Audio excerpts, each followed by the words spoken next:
Thank you, thank you. I'm toptyr-bilder, Brady. I'm the founder and CEO of Portal, which is bringing sovereign social media to the Urbit network.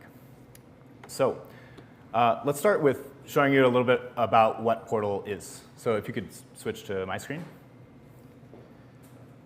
So Portal is social media on Urbit. It's native to Urbit. You can write posts in a very familiar way. You can reply to other people's posts.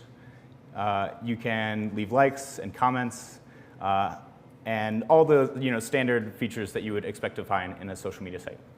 On the right, we have a recommended sidebar, which shows you sort of a live pulse, an ability to discover what's hot in the feed and what's being recommended at the moment, whether that's groups or other ships or apps that you can find, all native to Urbit. And I see Doppler Harbor chiming in here as we speak, so love to see that. Similarly, we've really taken links to flex the composability of Urbit inside of Portal. So on the right, you can see we have composability with radio, which is basically allows you to do live streams and group in a Twitch-style format, gathering around a single video. So you can see all the live streams happening, Reassembly being the most popular one at the moment, and you can jump right in straight from Portal. Similarly, we've taken composability very seriously in importing your pal's social graph. So you can jump right in, you have context, you can find all your friends very easily, and you're able to reduce the friction of moving between different apps. So if we jump in and we select a profile here, this is Warp It Build It. This is our, our company ship. You can see we have a variety of different collections that we've put together. So whether it's apps or groups or links online, you can throw them and organize them and do what you want with them. So if we jump here, we can actually view the Portal app. And Portal also supports App Store functionality. So you can see, of course, Portal has a 5-star average review inside of Portal.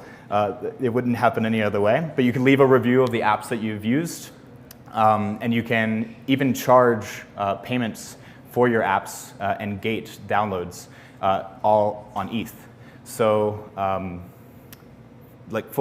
and even reach out to the developer if you so choose.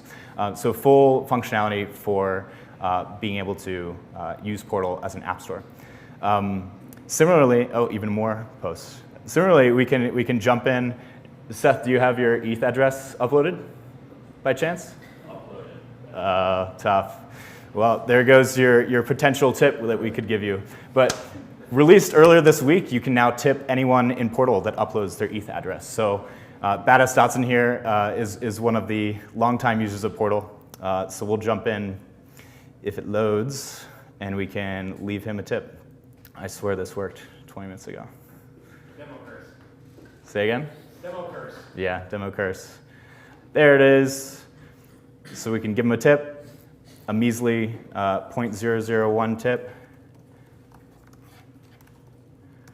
Sign into MetaMask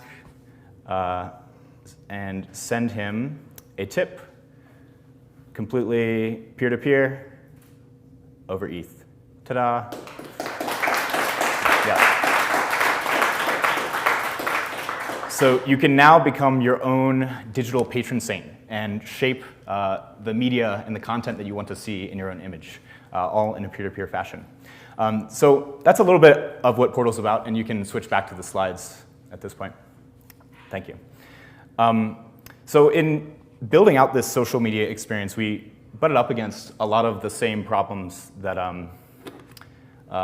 that you guys are probably quite familiar with. So primarily, we've all experienced this, right? You're up at 2 a.m., you're doom scrolling, you've been sucked into the current thing on Twitter, whether it's LK99 or some culture wars BS, or you've told Twitter for the 1,000th time, I'm not interested in this tweet, don't show me this, mute, on and on and on, yet the next week, it pops back up in your feed, and you're back on the hedonic treadmill yet again. So we all have visceral experiences of the problems with particularly ad revenue models taking us for a ride. You don't control the algorithm. And so what Portal is aiming to do is, in the same way that user-generated content transformed the content that we consume online, we think Portal and Urbit and decentralized networks offer the opportunity to let user-generated algorithms transform the way that we consume content. So with that in mind, let's double-click on these bad incentives. So ad revenue models, obviously bad. And a byproduct of this is that the algorithms are built for advertisers. They're not built for you. And so it's like a direct opposition in the alignment that you're actually looking for in your social media experience. And taking this to the extreme, this means advertisers can throw their weight around, leading to deplatforming and censorship, which we're all too familiar with, watching on crypto Twitter over the past couple of years. So these are bad. You can't control your feed. That's the bottom line. And this isn't a novel insight. There are a variety of other tools in the Web3 ecosystem that have recognized this problem and are looking to solve it. Unfortunately, the promises that these Web3 social networks promise are hardly being lived up to. And this is for a variety of reasons, but namely the real data ownership that they purport to provide to you is somewhat of a farce. With any of these networks, you are still at the behest of a fairly tight cluster of basically nodes that are indexing all of the content and thus generating the algorithms. And the icing on a cake is if you want to develop your own feed algorithm, you have to be a machine learning engineer to make anything compelling. And this is just a non-starter in terms of really democratizing and offering an efficient marketplace for all the types of experiences that you can have with this content. So how do we solve this? What's missing? So first and foremost, we attack the accessibility of generation of these feed algorithms. And like any good Web3 startup over the past 12 months, we took a good hard look at this and we decided to pivot to AI. So frictionless algorithm generation using the magic of LLMs is one component of the puzzle here. The second is real, tangible, and functional data ownership and freedom of exit using the Urbit network. So instead of like the friction of like trying to migrate your feed from one node of Mastodon to another, you can actually tangibly do this in Urbit today. And not only like have your own data, but have it in a context where you can manipulate it, compose it with other apps, and do really interesting things with it. And so then and only then are you able to achieve the vision of this flourishing marketplace of custom feeds. And then you have this Cambrian explosion of modes and forms in which we consume content that we're so excited to see coming. So let's see, I'm not sure if it's time for this one. Yeah, you can switch over to my demo. So let me show you how we are implementing all of these silver bullets. So we're releasing just today. Is someone? Yes, get your 5 minutes of fame. So at the top here, you can see a feature that we just released this morning. And this is a ChatGPT API-powered feed algorithm. So let's say I jump into Portal today, and I'm looking for some joy and positivity. So we'll basically take the corpus of Portal posts. Keep in mind, these live on individual ships, but they're collated into your browser in a peer-to-peer method. We send that to the OpenAI API with the prompt, and lo and behold, we get back a different vibe that's characterizing our feed. So we have a recommendation for a group that's purporting to reclaim our humanity, or talking about how to have more fun based on the questions you asked, or a YouTube channel that someone loves. What's the most beautiful thing you've ever created? I love Brady from Yuri. Even Kenny chiming in, glad to be home. Well, that's nice, Kenny, but maybe I've had enough of Kenny today. And I want to say, yeah, let's just mute that guy. And in the same way you can dictate things you want to see more of, you can dictate things you want to see less of. And so we've muted sickdevpilnup, and down we scroll, and there he's gone. Much better. No longer have to listen to Kenny anymore.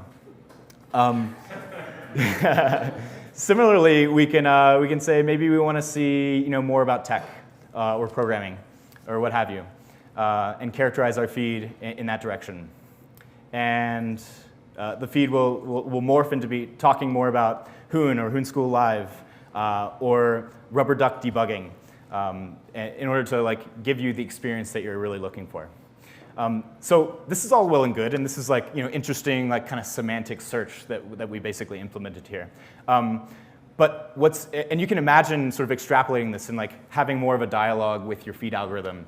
So as you go and you discover more and more constraints that you want to apply, you can tell it, and then it can update for the future. Not updating on your revealed preference, but rather your explicit stated preference before you've been limbically hijacked. So all that's really cool. But what's even cooler is sort of extrapolating what's really possible when you have access, an AI that has access to the content in such a way. I think the form and the modality of content consumption can actually be changed, as well as the style of content that you're looking at. And so I think Elon and his experiments in Twitter are exhibiting this really well. So you remove the 140 character limit from Twitter, and suddenly you're competing with Substack. You remove the 5-minute video upload limitation, suddenly you're competing with YouTube. You dictate that I only want to see images from friends that I know in real life, suddenly you have an Instagram clone. All of these are possible, dictating it simply to an LLM that has access to all of this data. So as some rudimentary examples, we can say, let's look at just links. And we can turn Portal into a link aggregator for a bird's eye view of all the links that are passing through. Similarly, we can say, only show me long form posts, looking at the word count that exists in each post. And now the posts don't get too long inside of Portal just yet, but you can see we can trade out the fast-paced microblogging experience for a more calm blog browsing experience. And so taking this to an even further extreme, you could imagine turning Portal into an audio-native experience, as if you could drop in deepfake voices for every person, and then basically turn every thread into a mini podcast. So you can transform Portal into this audio-native, hands-free, eyes-free, more calm experience. Or even more pie in the sky, you can imagine speaking to your personal LLM and just saying, hey, tell me the news today. What's happening? What do you think I should know about? And the LLM would be able to infer from the context that it has of you and your interests, what's most important to you, and then deliver it to you as a friend would over a coffee. So this is the really exciting vision of where you can go with this technology. So we're very excited to basically build the thing that builds the thing, and allow people to choose their own destiny in terms of how and what they want to consume content-wise. And you can switch back to the slides now. So what's the big deal? Again, large-scale experimentation in how we consume content. And not only that, but giving that power to the users themselves. So in the same way that user-generated content made it such that you can be the change that you want to see in the world. You can generate the content that is missing that you can't find enough of. In that same way, a user who is the closest person to the needs and the problems that they're experiencing can develop their own algorithm. And then you can really address the long tail of needs throughout people that want different types of experiences in their social media. And again, leveraging Urbit to achieve that real sovereignty and real freedom of exit that they can use leveraging Urbit's infrastructure. So this begs the question, why are we building on Urbit? And so as we extrapolate like the size and the volume of data that's coming through these algorithms, we quickly realized that we would need basically indexer nodes to be able to cut down on latency and offer performance benefits. Urbit provides a nice substrate and an existing infrastructure to spin up these infrastructure nodes and to be able to incentivize a federated network that offers censorship resistance and takes the power out of our hands to be able to like censor or do any dictation of what is proper speech on the platform. So to really achieve like true decentralization, Urbit provides a wonderful like bedrock to build upon. Not only that, but composability with other apps. The functionality of pretty much every social media app ends with that app. In Urbit, it is much, much easier to extend that functionality far beyond what the limitations of the devs of that team are. So this is evidenced by the PALS integration that we have, as well as being able to import your blog posts automatically, or the radio implementation. So you can, like, using building blocks, plug and play different functionality across the ecosystem. Not only this, but you can imagine trading in your self-hosted Uniswap front end that Larix Wolder has put together, and being able to live tweet your trading as you go straight to Portal. And so these sorts of composability and like pipelines are much, much easier in an Urbit context. You could also imagine you're drafting your latest blog posts in Holium's Ngram, and you can publish to Portal button and just like send it directly to the public square without needing to worry about custom integrations or data sharing and anything like that.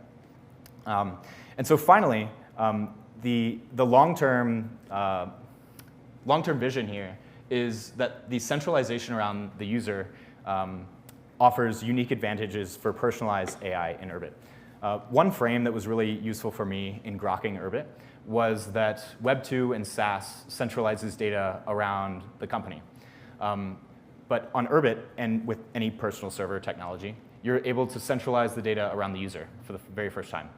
So the data network effects and the composability that was largely reserved for monopolies like Apple or Google is now available to every Hoon developer. And this presents like really, really fascinating opportunities for being able to bring as much data into Urbit as possible and then recontextualize it for other purposes. So to make this more concrete, you imagine all the data that you're generating in Twitter right now, your likes, your engagement, the way you speak, what you speak about, what enrages you, what makes you laugh. All of this data could be yours that you could use to then personalize your own AI. So if you're using a digital assistant LLM in Urbit and you would like to have it coordinate comms for you, maybe you could take your work group chat, have it summarize it every week, and then publish it to Portal as an investor update or as marketing copy.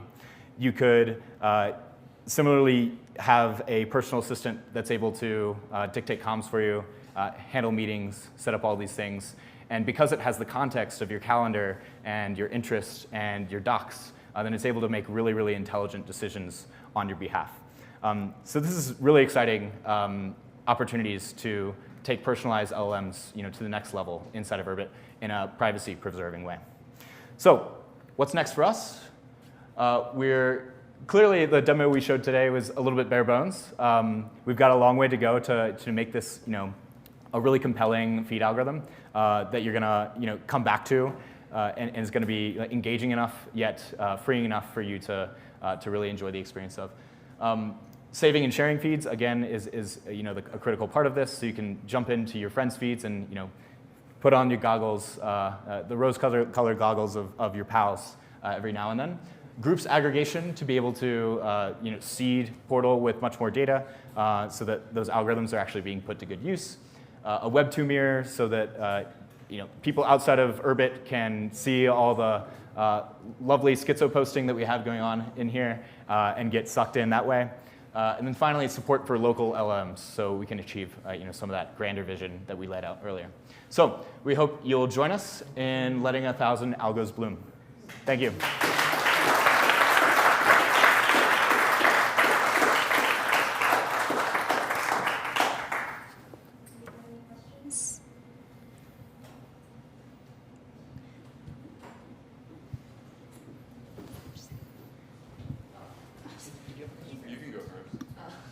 Regarding the Ethereum tipping, when you do that, does that put anything in like in a feed that somebody could see that a tip was sent? Either on like maybe a post that you wanted to tip for, or just like as like a feed entry or something like that? You mean like, do we broadcast the fact that you made the tip? Yeah. I think that would be a cool thing to have. Yeah. Potentially. We've mocked that up. Yeah, okay. Of course, to flex how much commerce is flowing through Portal. But yeah. And like a counter showing how much someone has earned on Portal, either by selling apps or by posting blogs or what have you. Those are all on the roadmap. Cool, thanks. Yeah. So what's Portal's business model? So this is a tough question. Obviously, a lot of the selling point in Urbit is hosting is a surefire way to capture some of the value on the network. This is an option for us. That's not like our edge really, so we haven't been focusing on that.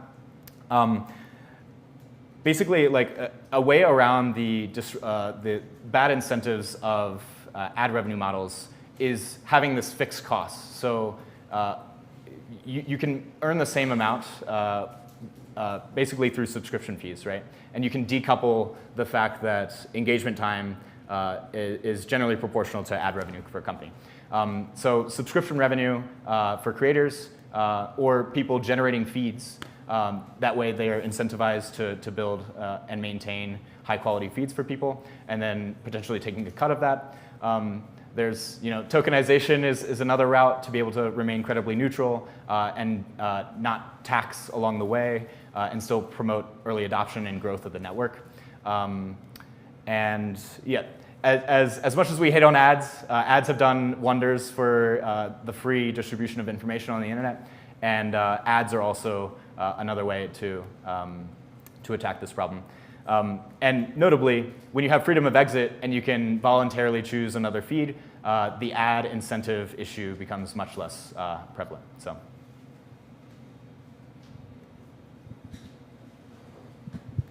Is the data for tipping available to these algorithms? No. So all the algo gets is like at this point in time, it's the name, the date, and the content of the post. So is it possible to have Web 2 feeds as well? And in terms of feeds, is there like a toolbox for third parties to make new feeds, or do you make all the feeds yourself?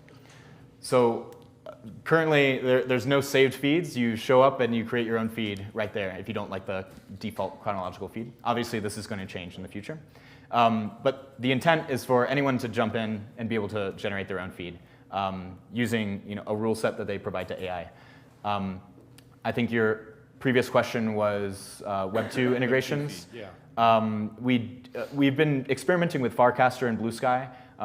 The integration overhead is quite high for bringing that into an Urbit context. So we're leaning away from that at the moment. But of course, we're keeping an open mind.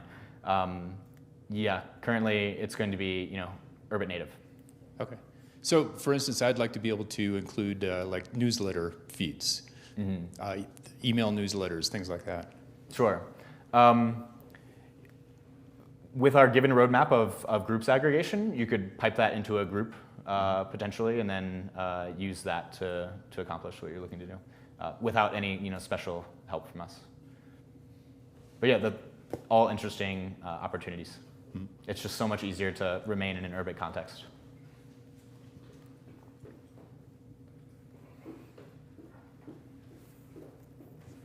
Yes, so Portal is one of those Urbit, at least in an Urbit context, an example of an app that has only been around for a couple months, but has already seen a lot of iterations in terms of the UI, the user experience, a lot of active users. Just wondering if you have any general tips for other small dev teams, and so far as lessons you've learned, whether it's being disciplined with releases, getting updates out, listening to user feedback. How do you juggle it all? Totally. That's a great question. So one thing that is a pain point that we all know is like breaking changes coming through the kernel or from the UF. The UF has made strides recently to loop in app developers into that process and basically prove out big changes with the developers that depend on them before they happen. So I would definitely lean on strong, tight communication with them so that you have heads up as things are changing. I think some of the best product advice that I've heard about Urbit was a talk given by AJ Lyrics-Wolder during Dev Week a couple of months ago. And he basically said too many people in Urbit are trying to build the blank of Urbit. And the fault in that strategy is that one, these are more unoriginal ideas that aren't really differentiated from their Web 2 counterparts. But two, they're not leveraging Urbit in a unique way. If you're building on Urbit, for all the difficulties and the friction of learning a new stack and all the effort it takes to get spun up on Urbit, you should be building on Urbit because it allows you to do something you can't do anywhere else. And so that's probably the biggest and most critical piece of advice that I would echo. Thank you. Any other questions? No? All right, let's give it up for toptyr-bilder, everybody. Thank you, guys.